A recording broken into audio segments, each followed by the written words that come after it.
Praise the lord. ప్రియులారా, ఇప్పటి వరకు మీరు ప్రభువుని ఘనపరిచారు, ప్రార్థించారు. చాలా సంతోషం. ఇప్పుడు మనతో దేవుడు మాట్లాడతాడు. ఆయన మాటలు మనము జాగ్రత్తగా వినాలి, విని మేలు పొందాలి. అది చాలా ప్రాముఖ్యం. గత వారం మీకు చెప్పాను. నేను ఏం చెప్పానో మీకు గుర్తుందో లేదో.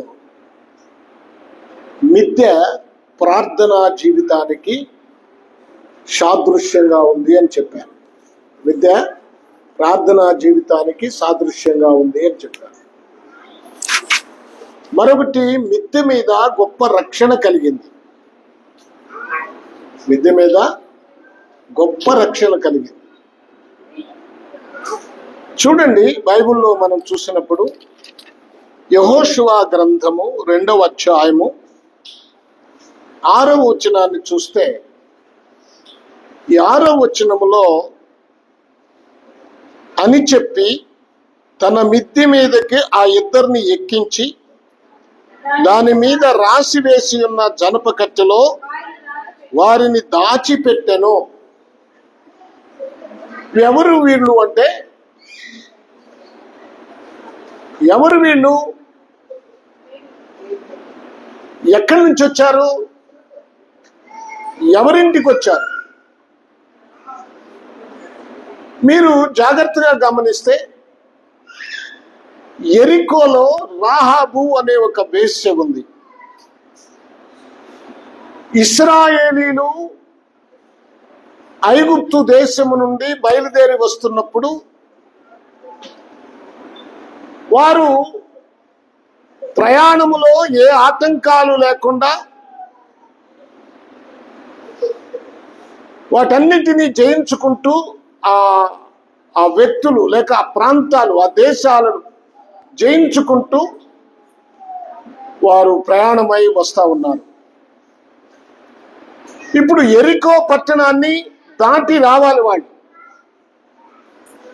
ఆ యెరికో పట్టణం మీదకి వెళ్ళటానికి, దాని యొక్క పరిస్థితులు గమనించటానికి యెహోషువ రహస్యంగా ఇద్దరు ఏగుల వారిని యెరికో పట్టణం పంపించాడు.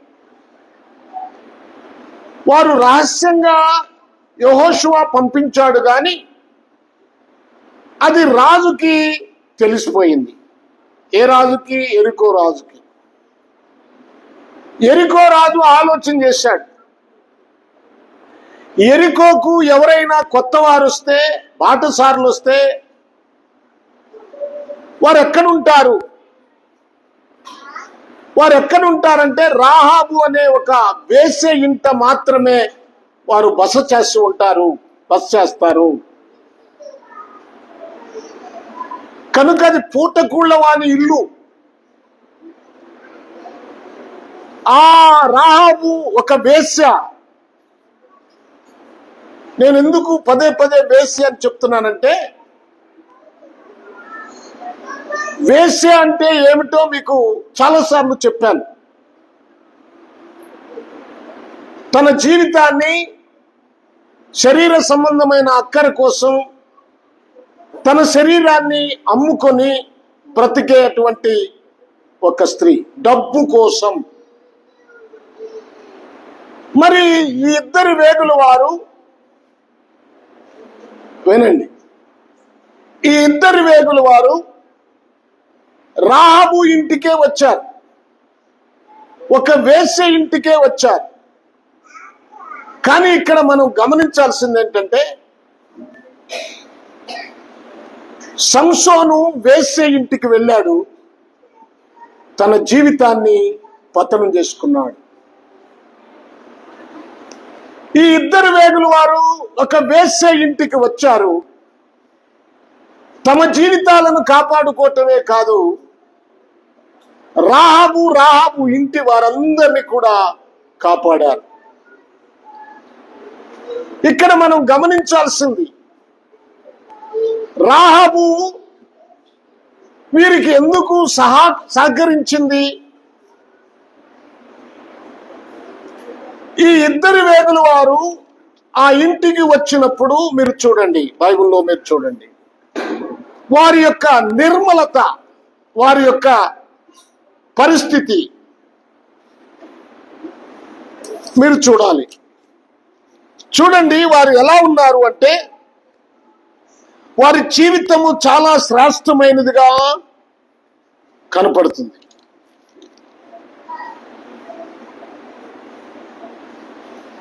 వారు వచ్చినప్పుడు రాహాబుకి ఏం గుర్తొచ్చిందంటే, దేవుని గొప్ప కార్యాలు గుర్తొచ్చాయి. వేశ్య ఇంటికి వెళ్ళిన మనుష్యుల పట్ల వాళ్ళు ప్రవర్తించే తీరు ఎలా ఉంటుందో మనం ఒకసారి ఆలోచించుకోవాలి. కానీ ఈమె వారిని చూడగానే ఏమి ఆలోచిస్తుందంటే, ఆ మహాదేవుని గొప్ప కార్యాలను ఆలోచన చేస్తా ఉంది. చూడండి ఏమంటుందో ఆమె ఏమందో చూడండి ఒక మాట. ఆ 2వ అధ్యాయము 10వ వచనాన్ని చూస్తే, మీరు ఐగుప్తు దేశము నుండి వచ్చినప్పుడు మీ ఎదుట యెహోవా, చూడండి దేవుడు చేసిన అద్భుతాలు, దేవుడు చేసిన కార్యాలను జ్ఞాపకం చేసుకుంటుంది.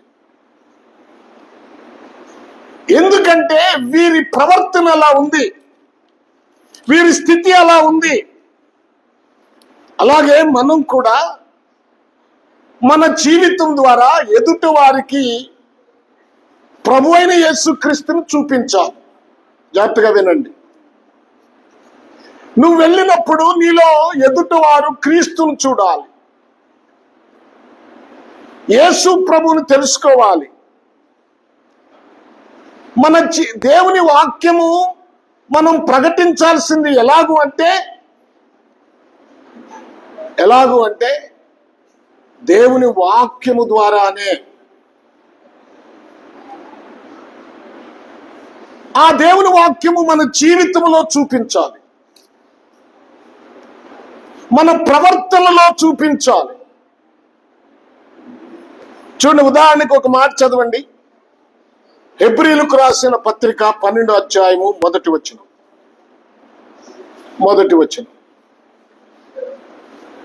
ఇంత గొప్ప సాక్షి సమూహము మేఘము వలె మనలను ఆవరించి ఉన్నందున,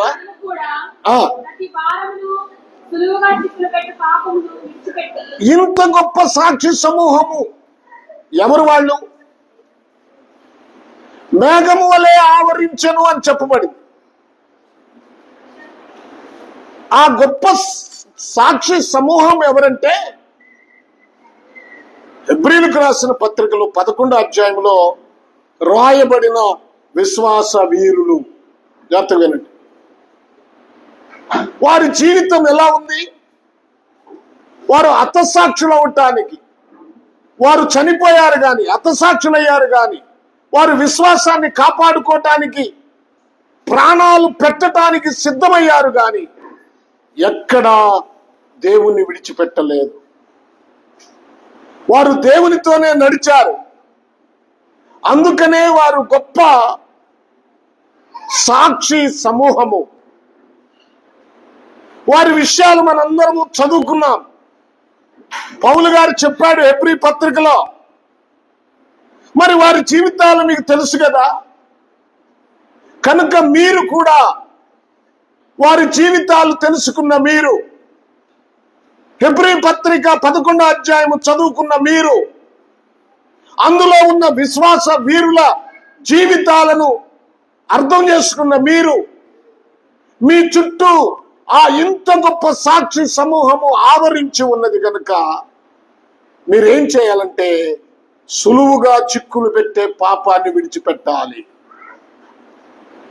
బైబిల్ ఏం చెప్తుందంటే, మీరు నా దగ్గరకు రావటానికన్నా ముఖ్యం మీ పాపమును విడిచిపెట్టటం. అది ముఖ్యం. మీ పాపమును విడిచిపెట్టటం.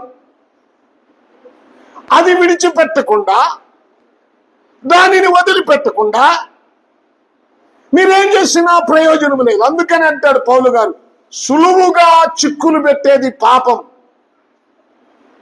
ఆ సులువుగా చిక్కులు పెట్టే పాపాన్ని విడిచిపెట్టి విశ్వాసమునకు కర్త అయిన యేసు వైపు చూచుచు మన ఎదుట ఉంచబడిన పందరంగములో మనం ఓపికతో పరిగెత్తాలి.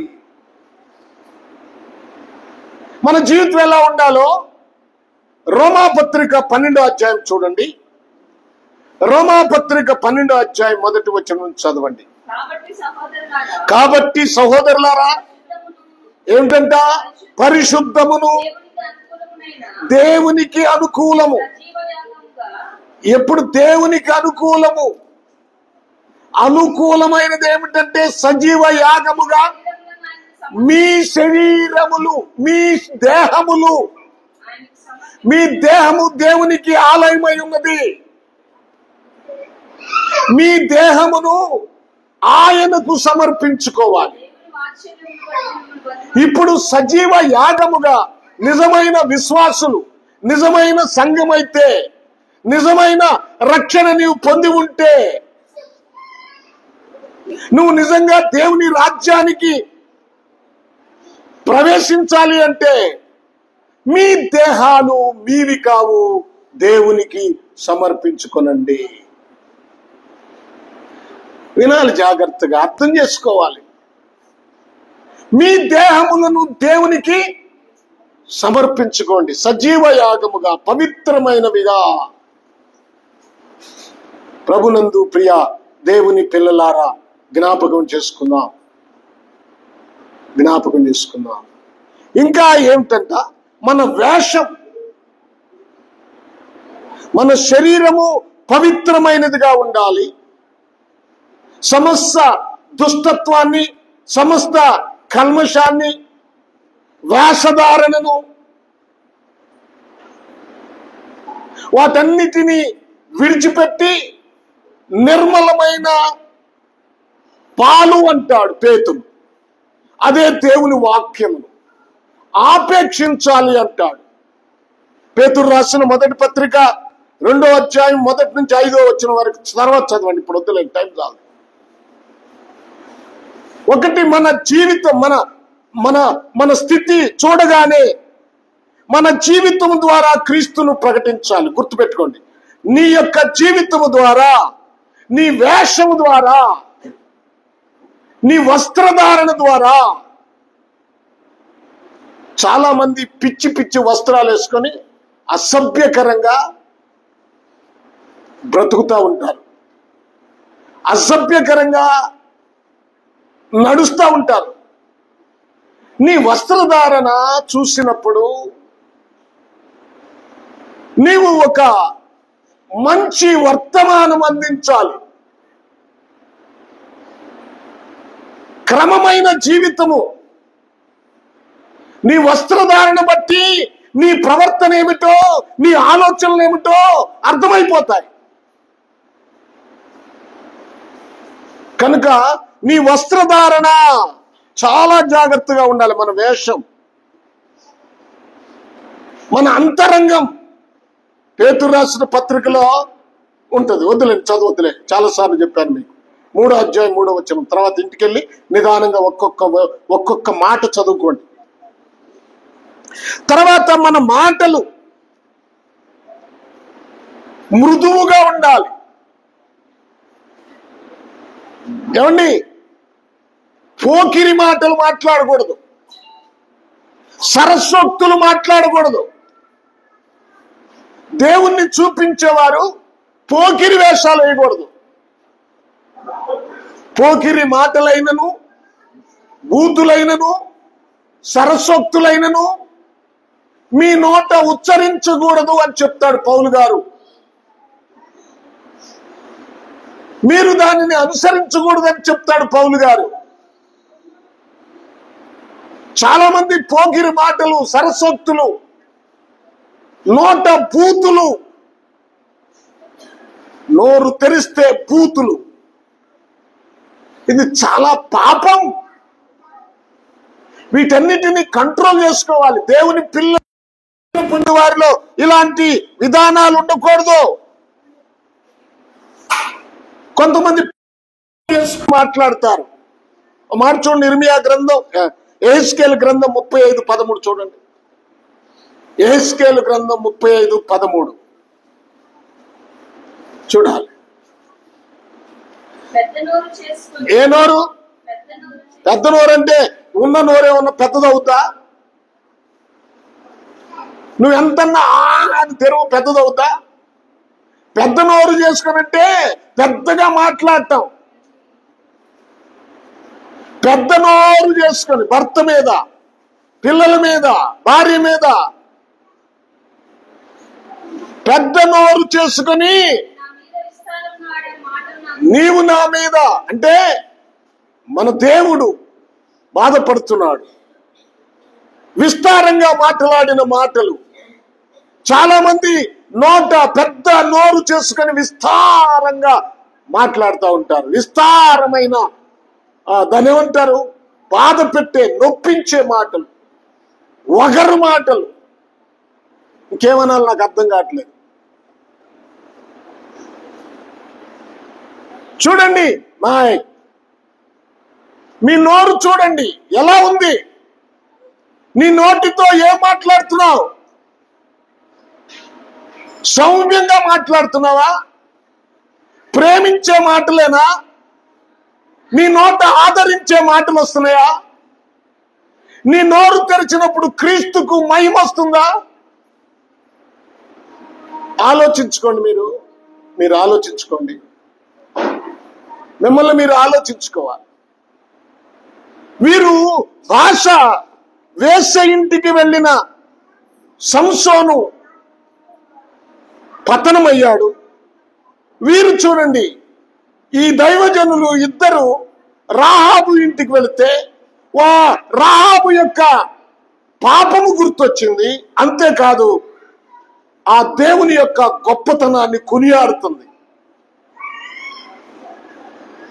ఏలియా ఒక విధవరాలు ఇంటికి వెళ్ళినప్పుడు ఆమె అంటుంది, నువ్వు మా ఇంటికి రానేలా, మా పాపమును జ్ఞాపకము చేయనేలా. దైవజనుడు ఇంటికి వెళ్ళినప్పుడు, దైవజనుడిని చూసినప్పుడు,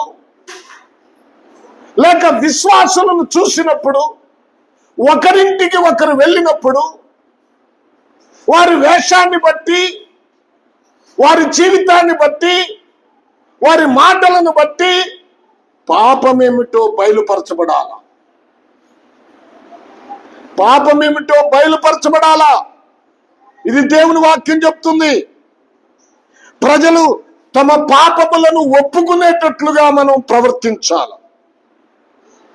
ఒక రాజు బంగారు నాణ్యములను ఇసిరినట్లుగా, బంగారు నాణ్యములంటే మనందరము కూడా దేవుని వాక్యం బంగారము కన్నా మిన్నైనది, బంగారము కన్నా విలువైనది దేవుని వాక్యం.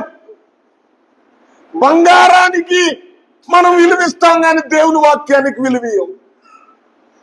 దేవుని వాక్యాన్ని మనం పట్టించుకో. చూడండి, విలువైన దేవుని వాక్యం మనము చెప్పాలి. వీరు వెళ్ళింది ఎప్పుడు అంటే రాత్రి వేళ. ఆ రాత్రి 2వ వచనం చూడండి, 2వ వచనం, 2వ అధ్యాయం 2వ వచనం, యోషువ గ్రంథం. దేశమును వేగు చూచుటకు ఇశ్రాయేలీల యొద్ద నుండి మనుషులు రాత్రి వేళ ఇక్కడకు వచ్చిరని యెరికో రాజునకు వర్తమానము వచ్చెను. రాత్రి వేళ. ప్రభునందు ప్రియులారా, ఇప్పుడు నేను చెప్తున్నాను, ఇది రాత్రి కాలమే. మనం ఇప్పుడు బ్రతుకుతున్న కాలము రాత్రి కాలం.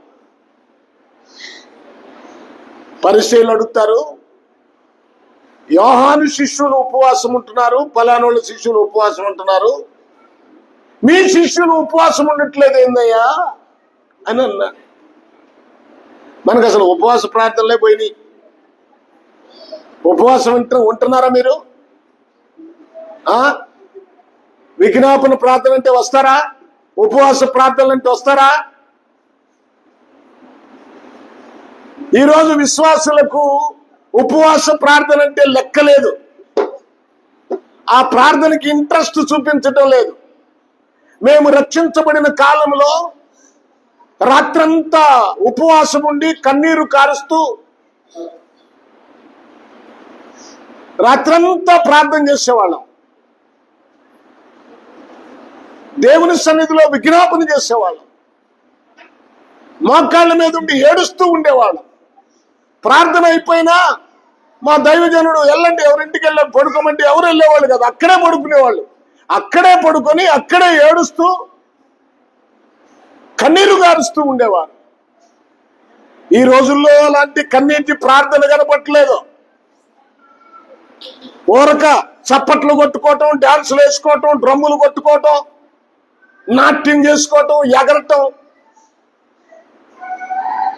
ఏమి ఉద్యోగమో అదే ఉద్యోగం అనుకుంటున్నారు. చప్పట్లు కొడుతూ ఎగురుతా ఉంటే, కేకలేస్తా ఉంటే అది ఉద్యోగం అనుకుంటున్నారు. అది ఉద్రేకం. అది ఉద్రేకం. చూడండి, ఎవరైనా డప్పు కొడతా ఉంటే వాళ్ళు కూడా ఊగుతా ఉంటారు. ఎక్కడి దాకా ఎందుకు? మంచి నాట్యము మంచిగా మ్యూజిక్ వస్తా ఉంటే ఆటోమేటిక్ గా నా కాలు కూడా అలా అలా అలా అలా ఆడుతూ ఉంటుంది. అది ఉద్యోగం కాదు, ఉద్రేకం. ఉద్యోగం అంటే ఉపవాసం ఉండి కన్నీరు కార్చి ప్రార్థన చేసే అనుభవం, అంగలార్చే అనుభవం. ఆ అనుభవం ప్రార్థన చేయటానికి ఎవరికి ఉంది అనుభవం? ఇప్పుడంతా ఫ్యాషన్ అయిపోయింది. వస్తాం కాసేపు ఏంటి మాటలు సమకూర్చుకొని ప్రార్థన చేయటం, వెళ్ళిపోవటం. ప్రార్థన అంటే అదా? హృదయంతరంగములో నుండి రావాలి, కన్నీటితో రావాలి. స్వరం మారిపోద్ది. గంభీరంగా కన్నీరు వచ్చినప్పుడు ఏ విధంగా మన స్వరం ఉంటుందో మీకు తెలుసు. మీకు కష్టం వచ్చినప్పుడు అలా చేస్తూ ఉంటారు కదా. ప్రభునందు ప్రియ దేవుని పిల్లలారా, మీ అనుభవం అలాగే వెళ్ళిందా ఎప్పుడైనా? మీరు ఎప్పుడైనా ఒక్క 2 రోజులు ఖచ్చితంగా ఉపవాసం ఉన్నారా? లేదు ఒక ఉదయకాలం నుంచి రాత్రి వరకు ఉపవాసం ఉన్నారా? మరి ఇంక 7 రోజులు ఏముంటారు? 21 రోజు ఏముంటారు? 40 రోజులు ఏముంటారు? ఆలోచించు.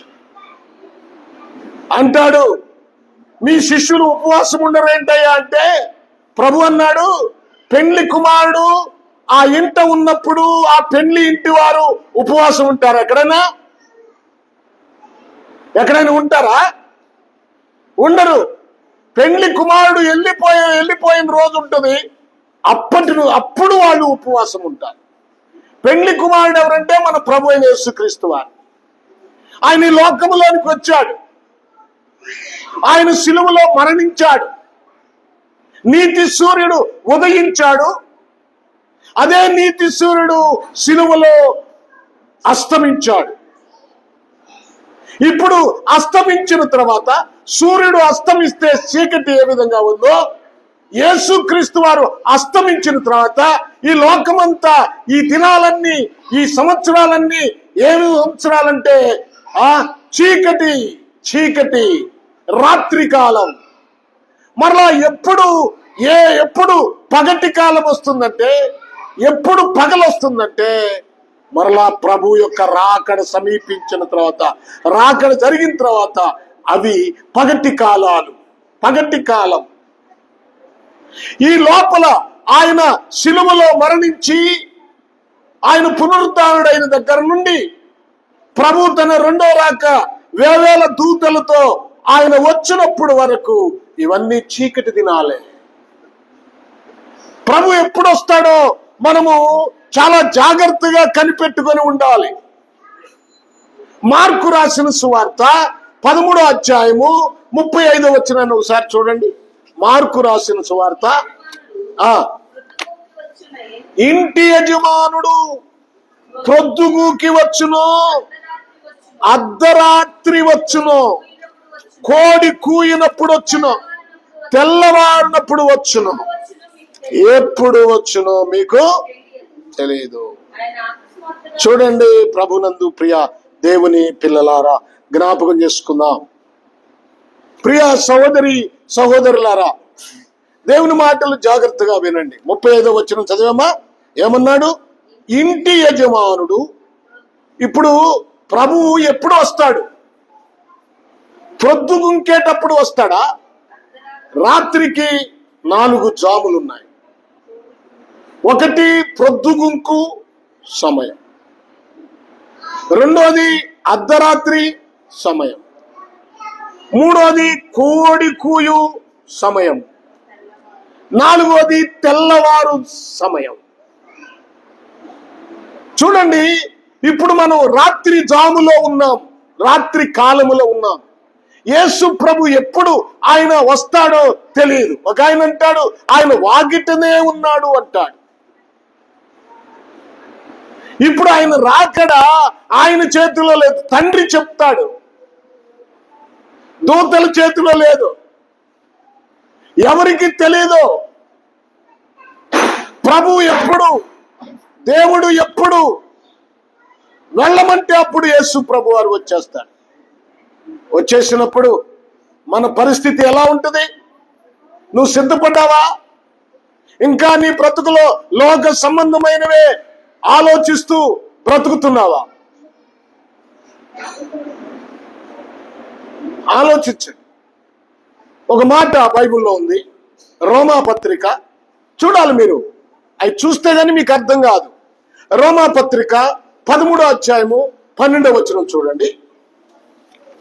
రోమా పత్రిక. అమ్మా, రాత్రి చాలా గడిచిపోయింది. యేసు ప్రభు వారు ఈ లోకములోనికి వచ్చి ఆయన శిలువలో అస్తమించి పరలోకానికి ఎక్కి వెళ్ళిన రోజు నుంచి రాత్రి కదా. ఇప్పుడు ఆయన వెళ్ళి రాత్రి చాలా గడిచింది. ఏమంటాడు అక్కడ? రాత్రి చాలా గడిచి పగలు సమీపముగా ఉన్నదంటే ప్రభు రాకడా తెల్లవారటానికి, సూర్యుడు ఉదయించటానికి సమీపముగా ఉన్నది.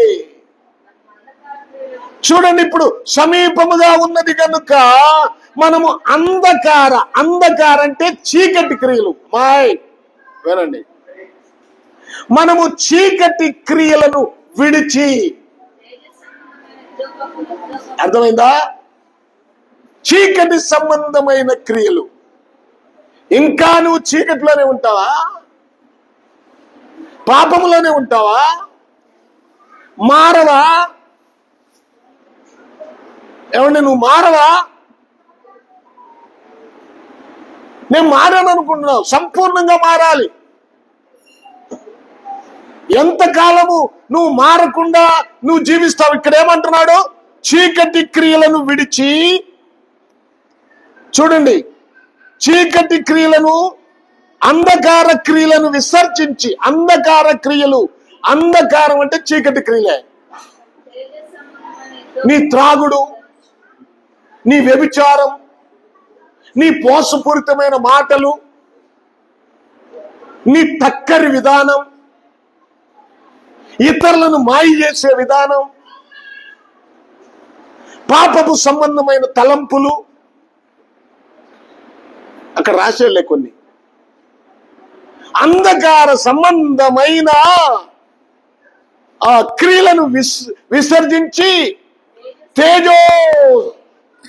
తేజ సంబంధమైన యుద్ధోపకరణములను ధరించుకుందుము. యుద్ధోపకరణములు, యుద్ధానికి వెళ్ళే ఆ యుద్ధోపకరణములు, కత్తి గాని, డాలు గాని, కవచము గాని,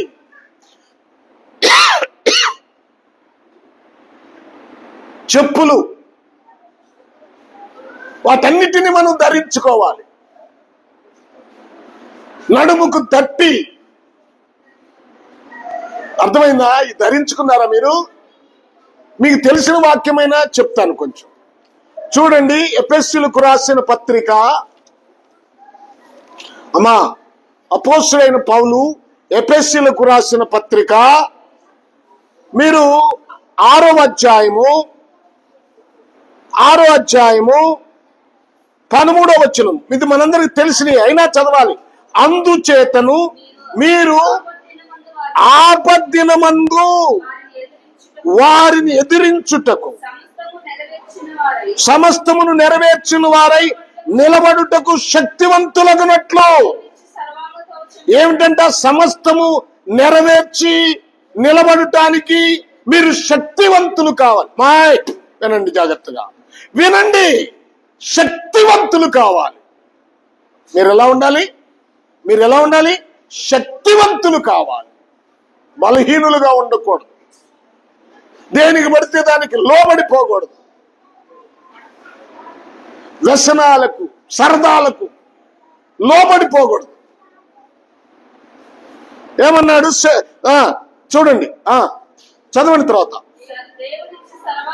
దేవుడిచ్చు సర్వాంగ కవచమును ధరించుకున్నది. ఏలయనగా నడుమునకు సత్యమనే తట్టి. ఏం కట్టుకోవాలి? సత్యం. సత్యం అంటే వాక్యం. సత్యం అంటే ఏమిటి? వాక్యం. వాక్యాన్ని కట్టుకోవాలి మీరు. వాక్యమే మీ నడుము. మీరు నడుము చాలా ప్రాముఖ్యమైనది మనిషి నిలబడటానికి, జీవితం నిలబడటానికి. నీ జీవితం నిలబడాలంటే సత్యం అనే తట్టి అంటే వాక్యమును కట్టుకోండి. అప్పుడు మీరు ఆత్మీయతలో నిలబడతారు, లేకపోతే వంగిపోతారు, బలహీనలైపోతారు. నడుము స్థిరంగా లేకపోతే వంగిపోవటమే కదా. వాక్యం లేకపోతే వంగిపోవటమే కదా. సత్యం అనే తట్టి కట్టుకొని నీతి అను మైమరుపు తొడుగుకొని. చూడండి, నీతి మన జీవితంలో, నీతి, యథార్థత. పరిసయ్యుల నీతి కంటేను, సద్దూకయ్యుల నీతి కంటేను మీ నీతి అధికము కాని ఎడలా. పరిసయ్యుల నీతి ఏంటి? సద్దూకయ్యుల నీతి ఏంటి? వారు వారానికి 2 రోజులు ఉపవాసం ఉంటారు, వారు నిష్ఠగా ఉంటారు, వారు దశమ భాగం ఇస్తారు, వారు దేవదూషణ చేయరు. మరి వారి నీతి కంటే మీ నీతి అధికం అంటే అర్థం ఏంటి? పరలోక రాజ్యం పోవాలంటే నీ ఉపవాసం ఒకటే చాలదు, నీ దశమ భాగం ఒకటే చాలదు. పరలోక రాజ్యం వెళ్ళాలంటే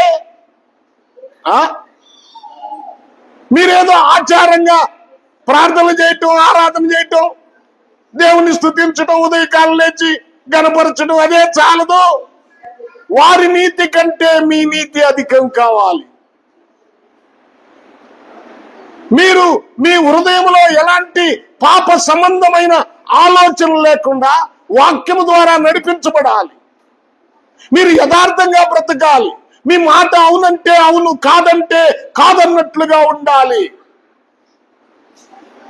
జాగ్రత్తగా వినండి, జాగ్రత్తగా వినండి. ఈ బోధలు ఎవడో నవ్వించి కవించే బోధలకు అలవాటు పడిపోయారు దినాల్లో.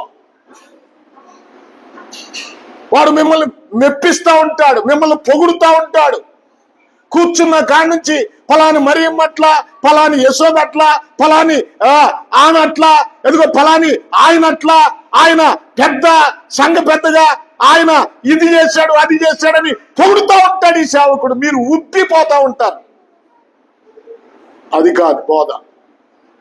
ఈ మధ్యకాలంలో ఒక ఆయన చనిపోయాడు, చాలా బాధకరంగా ఉంటుంది. గంటెల ప్రకాష్ గంటెల తాట తీస్తాడు, వాక్యములో తాట తీస్తాడు. అలాంటి దైవజనులు, నేను ఆయన చనిపోయినప్పుడు ఒక నక్షత్రం రాలిపోయింది. ఒక యథార్థవంతుడైన బోధకుడు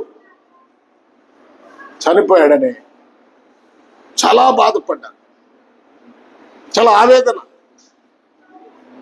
మరలా అలాంటి దైవజనులు లేవనెత్తు ప్రభువా అని.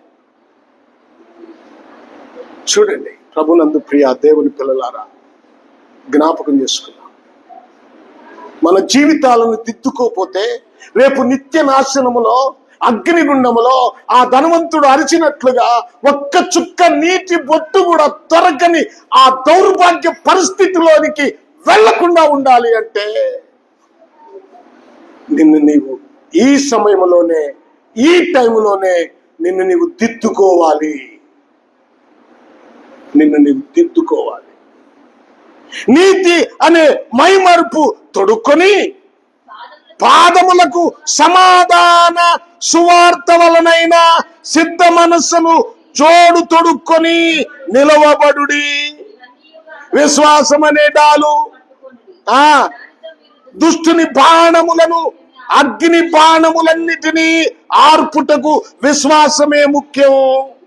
మరియు రక్షణను, శిరస్త్రానము, దేవుని వాక్యమును, ఆత్మ ఖడ్గమును ధరించుకొనుడి. ఆత్మ వలన ప్రతి సమయమందును ప్రతి విధమైన ప్రార్థనలను, విజ్ఞాపనను చేయొచ్చు. ఆ విషయమై సమస్త పరిశుద్ధుల నిమిత్తము పూర్ణమైన పట్టుదలతో విజ్ఞాపన చేయొచ్చు. మెలకుగా ఉండండి. హలో, అర్థమవుతుందా? అర్థమవుతుందా? సమాధానం ఉందా? భార్యాభర్తల మధ్య, పిల్లల మధ్య, కుటుంబాలలో, బంధువులలో సమాధానం లేకుండానే నువ్వు దేవుని సన్నిధికి నడిచొస్తున్నావా? ఈ లోకములో ఏది ముఖ్యం కాదు, సమాధానమే ముఖ్యం. ఇవన్నీ ఏమన్నాడు ఇందాక ఆయన మనకు చెప్పిన మాట ఏంటి? ఏమండి, చాలా జాగ్రత్తగా గమనించాలి. ఆయన చెప్పిన మాట ఏంటి? మీరు రోమా పత్రికలో చదివారు కదా, 13వ అధ్యాయం. రోమా పత్రిక 13:12, 12:13, 13:12 చూడండి. మరొకసారి రండి అక్కడికి. 13:12 తేజస్ సంబంధమైన యుద్ధోపకరణములు ధరించుకుందాం. ధరించారా అవి? ఇప్పుడు మనం చదువుకున్నామే, అవన్నీ మీకు ఉన్నాయా? ఉన్నాయా మీకు? అవి లేకపోతే ప్రయోజనం ఏంటి? అవి లేకపోతే దేవుని బిడ్డలుగా మీరు ఎలా గుర్తించబడతారు? ఇంకా చదవండి కిందకి. అల్లరితో కూడిన ఆటపాటలైనను మత్తైనను లేకయు. చూడండి, వినండి, మత్తుగా ఉండొద్దు. మీరు నిద్రమత్తులుగా ఉండొద్దు. ప్రార్థన చేయాల్సిన సమయంలో ప్రార్థన చేయండి. ఆరాధన చేయాల్సిన సమయంలో ఆరాధన చేయండి. వాక్యం వినాల్సిన సమయంలో వాక్యం వినండి. మత్తుగా ఉండొద్దు. ప్రభు కోసం మీరు సమర్పణ కలిగి ఉండాలి. ప్రభులో ఆయన నీ కోసం సమస్తమును అప్పగించుకున్నాడు కదా. ఆయన శిలువలో మరణించాడు కదా, త్యాగం చేశాడు కదా. నువ్వేం త్యాగం చేస్తున్నావు ఆయన కోసం? ఏం త్యాగం చేసావు?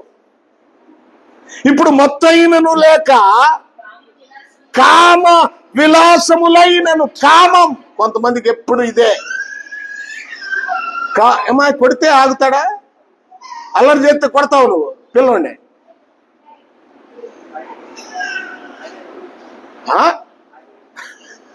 వాడేదో ఇంకా కొట్టుద్దనా? చూడండి, ప్రైజ్ ది లార్డ్. పిల్లలు గోల్ చేస్తుంటే కొడతారు, తీసుకొని వెనక్కి వెళ్ళాలి. రైట్, సరే, విషయంలోకి వద్దాం. ఏం కావాలంటే అల్లరితో కూడిన ఏమన్నాడు? కామ విలాసములైనను. కామ విలాసములైనను. కామం. చూడండి, విలాసములైనను పోకిరి శాస్త్రులైనను లేకయు, కలహమును మత్సరమును లేకయు పగటి యందు నడుచుకున్నట్టు మర్యాదగా నడుచుకుందాము. చీకటి కాలంలో నువ్వు ఎలా నడవాలంటే పగటి కాలంలో ఎలా నడవాలో, ప్రభు ఉన్నప్పుడు ఎలా నడవాలో అలాగు నడుచుకుందాం. ప్రభునందు ప్రియ దేవుని పిల్లలారా, ఈ శ్రేష్టమైన సమయంలో మీకు జ్ఞాపకం చేస్తున్నాను, జాగ్రత్త. మన జీవితాలను జాగ్రత్త చేసుకోవాలి. మనం భద్రపరచబడాలి. ఇది రాత్రి కాలం. వారు రాత్రి కాలం రాహాబు అనే వేశ్య ఇంటికి వెళ్ళినప్పటికీ వారు తాము కాపాడుకున్నారు. రాత్రి కాలం వెళ్ళినప్పటికీ వారు తమ జీవితాలను కాపాడుకున్నారు. వారిని ఏ విషయమై యెహోషువ పంపించాడో ఆ విషయంలో వారు శ్రద్ధ కలిగి ఉన్నారు. వారు దానికోసమే ప్రయాసపడ్డారు. ప్రభునందు ప్రియ దేవుని పిల్లలారా, జ్ఞాపకం చేసుకుందాం. మన జీవితాలను జ్ఞాపకం చేసుకుందాం. హల్లెలూయా, హల్లెలూయా. తర్వాత ఇంకొక మాట చెప్పి నేను తర్వాత చెప్పుకుందాం. టైం అంతా మనకంతగా చాలట్లేదు కదా. సరే, మంచిది. దేవునికి స్తోత్రం. హల్లెలూయా.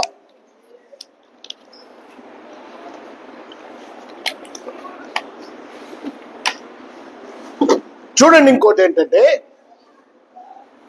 రాహాబు ఇంటికి వచ్చిన ఏగుల వారికి పెద్ద ఆపద వచ్చింది.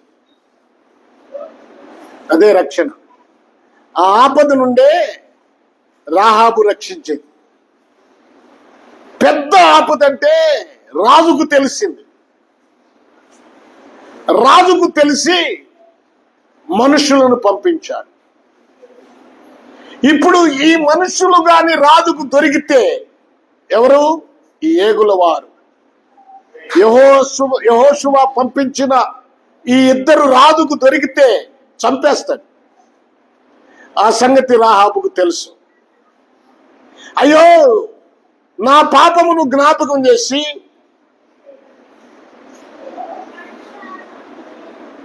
వారి దేవుడు గొప్ప దేవుని సేవకులైనటువంటి వీరిని నేను ఆ రాజుకు అప్పగించకూడదు, సాతానుకు అప్పగించకూడదు. ఆమె తీర్మానం. అది ఒక వేశ్య తీర్మానం. రాహాబును వేశ్య వేశ్య అని 10 మార్లు అంటానికి కొంచెం ఇబ్బందికరమైనప్పటికీ, వేశ్య ఒక గొప్ప స్థితికి మారిపోయిన పరిస్థితి నేను చూపిస్తాను మీకు. ఆ వేశ్య ఎంత గొప్ప స్థాయికి వెళ్ళిందో నేను మీకు చెప్తాను. హల్లెలూయా, హల్లెలూయా. ప్రభునందు ప్రియ దేవుని పిల్లలారా, ఈ శ్రేష్టమైన సమయంలో వారికి వచ్చిన ఆపద ఎలాంటిదంటే మరణాపాయం వచ్చేసి ఆ రాజుకు దొరికితే మరణించాల్సింది. కానీ రాహాబు ఏం చేసింది? వారిని మిద్ది మీదకి ఎక్కించి వారికి వచ్చిన శ్రమలలో నుండి, ఆపద నుండి కాపాడింది, రక్షించింది. మిద్ది మీద ఆ ఏగుల వారికి రక్షణ దొరికింది. Praise the Lord. కనుక వీరిని రక్షణ వారిని ప్రత్యేకపరిచింది. ఆ ఇంటిలో నుంచి మిద్ది మీదకు పంపించింది. రక్షణ అంటే మూర్ఖులకు ఈ తరము వారికి వేరై రక్షణ పొందాలి. ఆమె వారిద్దరిని వేరుపరిచినట్లుగా, వారు రక్షించబడినట్లుగా మనము కూడా ఈ లోకములో నుండి వేరు కావాలి. వేరైన జీవితం. ఇంకా చాలా విషయాలు ఉన్నాయి. దైవ చిత్తమైతే మరొకసారి చెప్పుకుందాం.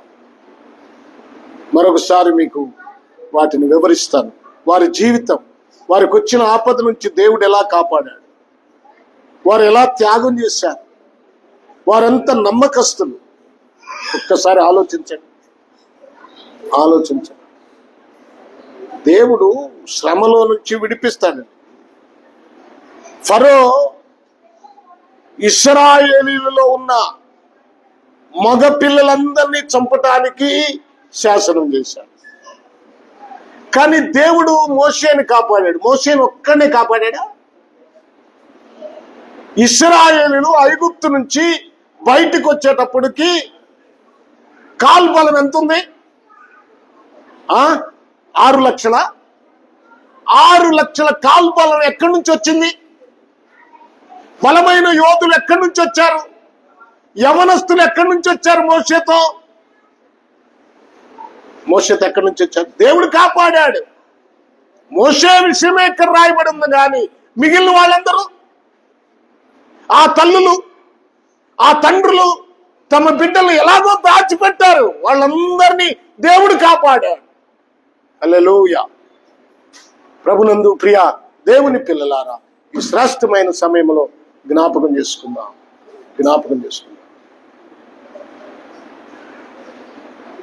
దేవుడు కాపాడుతాడు. యేసు ప్రభు పుట్టినప్పుడు హేరోదు చంపాలని ప్రయత్నించాడు. కానీ తండ్రి అయిన దేవుడు తన కుమారుణ్ణి తప్పించాడు. పేతుర్ని హేరోదు చంపాలని చెరసాల్లో వేశాడు. కానీ సంఘమంతా ప్రార్థన చేసినప్పుడు, సంఘ ప్రార్థన చాలా బలమైందండి. మీరు ప్రార్థన చేయాలి. ప్రార్థన చేయటానికి రావట్లేదు మీరు. మీకు ఒక్క విషయం చెప్తాను. మనము పెదరావూరులో మీటింగులు పెడుతున్నాం. తెల్లవారి మీటింగు ముందు రోజు భయంకరమైన తుఫాను, అంటే వర్షం. చెప్తున్నాడు మైక్లో, అంటే దీంట్లో చెప్తున్నాడు నెట్లో, 3 రోజులు భయంకరమైన వర్షాలు, ఎడతెరిపి లేని వర్షాలు కురుస్తాయని చెప్తున్నాడు. ముందు రోజు పాస్టమ్మ గారు సంఘమంతటిని సమకూర్చి పెదరావూరులో కన్నీటితో ప్రార్థన చేశారు. చాలా భారంతో ప్రార్థన చేశారు. ఏడుస్తూ ప్రార్థన చేశారు. రెండో రోజు, ఆ తెల్లవారి తర్వాత మీటింగ్ రోజు, ఫస్ట్ రోజు వర్షం ఆగిపోయింది. వర్షం ఆగిపోతే మొదటి రోజు ప్రార్థనకు వాక్యం చెప్పడానికి శ్రీకాకుళం నుంచి స్వామి బ్రదర్ వస్తూ, ఆయన విజయవాడలో ట్రైన్ దిగిన తర్వాత భయంకరమైన వర్షం, భయంకరంగా ఉందంట. ఆయన వచ్చి స్టేజ్ మీద చెప్పాడు, నేను ఇంత వర్షంలో వచ్చాను, ఇక్కడ ఏమీ వర్షం లేదు, దేవుడు గొప్ప కార్యం చేశాడు. నేను మీటింగులు ఉన్నాయా లేవా అని రైల్వే స్టేషన్ విజయవాడ దిగి నేను తెనాలి వస్తుంటే ఆ వర్షాన్ని బట్టి మీటింగ్ క్యాన్సిల్ అయ్యి ఉంటుంది అనుకున్నాను. చూడండి, సంఘము ప్రార్థన చేస్తే దేవుడు అద్భుతం చేస్తాడు. సంఘం ప్రార్థన చేయటానికి కూడుకోవాలి. ఏక మనసుతో ప్రార్థన చేయాలి. గూగుల్ మీట్ లో ప్రార్థన ఎట్లా చేస్తున్నా నాకు తెలియదు. నువ్వు నీ వంతు అయిపోయిన తర్వాత నీ పని నువ్వు చేసుకుంటావా? గూగుల్ మీట్ లో ప్రార్థన చేస్తుంటారు. నీ వంతు నీ ప్రార్థన చేసేసి వెళ్ళి నీ పని చేసుకుంటా ఉంటావా? చెప్పండి, ఆలోచించు. దేవుడు మనకిచ్చిన సమయాన్ని సద్వినియోగం చేసుకోండి. శుక్రవారం నాడు సంఘ ప్రార్థన ఉంది. మరి ఎంతమంది వస్తున్నారు? ప్రార్థనలో ఎంతమంది కలుస్తున్నారు? ఎందుకని? ఏమిటా నిర్లక్ష్యం? ఒక్కసారి మిమ్మల్ని మీరు జ్ఞాపకం చేసుకోండి. రేపు లెక్కప్ప చెప్పాలి. దేవుడు అన్యాయస్తుడు కాదు, న్యాయస్తుడు. నువ్వు చేసిన ప్రతి పనికి రేపు లెక్క ఉంటుంది. దేవుని దగ్గర గడపాల్సిన విధంగా గడపట్లేదు.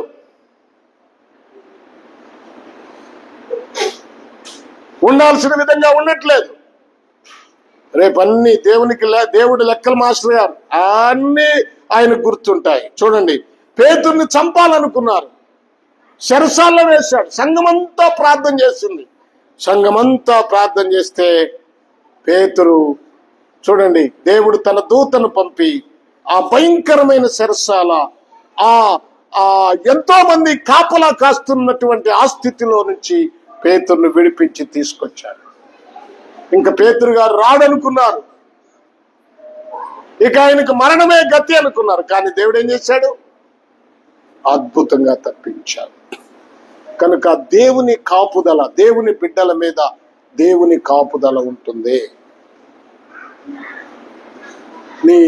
ఒక మాట చదవండి. కీర్తనల గ్రంథం 121:7 ఇంటికెళ్ళి చదువుకోండి. 91:7, 27:5, 31:20 అని చదువుకోండి. దేవుని కాపుదల ఎంత బాగా ఉంటుందో. ఎన్ని బాధల్లో నుంచైనా, 6 బాధల్లో నుంచి ఆయన తప్పిస్తాడు. 7వ బాధ కలిగినప్పటికీ ఆయన తప్పిస్తాడని యోబు భక్తుడు అంటాడు.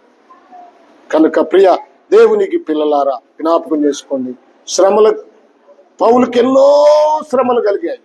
అటన్నిటినీ నేను మీకు ఇప్పుడు వివరించడానికి సమయం లేదు కనుక నేను పౌలుకు కలిగిన ఆపద, శ్రమ మీరు కొరింథీయులకు రాసిన 2వ పత్రికలో మీరు చదువుకోవచ్చు. ఎన్నో భయంకరమైన విపత్తుల నుండి పౌలుని దేవుడు కాపాడాడు, మనల్ని ఇద్దరు ఏగుల వారిని రక్షించాడు. రాహాబు ద్వారా మిద్ది మీదకు తీసుకెళ్లి రక్షణ. మిద్ది మీద ఏం రక్షణ? గత వారం చెప్పాను, మిద్ది మీద ప్రార్థన. ఈ వారం మనం నేర్చుకున్నాం మిద్ది మీద రక్షణ. మిద్ది అంటే ఉన్నతమైన జీవితం. ఉన్నతమైన జీవితం మనల్ని, ఆ ఆత్మ సంబంధమైన జీవితం మనల్ని రక్షిస్తుంది. ఆయనలో ముందుకు సాగుదాం. దేవుడి మాటలు మనందరి కొరకు ఆశీర్వదించును గాక. ఆమేన్. తల వంచండి, ప్రార్థన చేసుకుందాం. తల వంచండి.